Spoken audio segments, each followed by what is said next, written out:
Budget hearing aabot ng araw ng Sabado. Ayon naman kay Senate President Win Gatchalian. Detalye ng balita mula kay Raymond at Pasares 28. Raymond, good morning. Sa sikip ng panahon ay maaring pati araw ng Sabado ay magkakaroon ng budget hearing. Ito ang inilahad ni Senate President Sherwin Gatchalian bilang paraan upang hindi maapektuhan ng lubos ang budget deliberation dahil sa nagpapatuloy na impeachment trial kay Vice President Sara Duterte.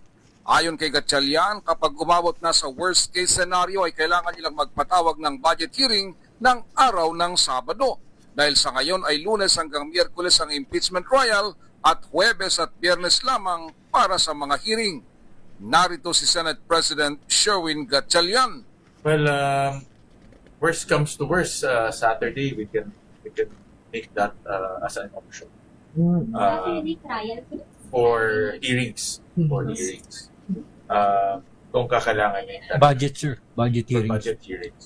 Para naman kay Senador J.B. Ejercito na siyang chairman ng Senate Committee on Finance, kailangan nilang pag-aralan ng mabuti ang mungkaing mag-hearing sila ng araw ng Sabado.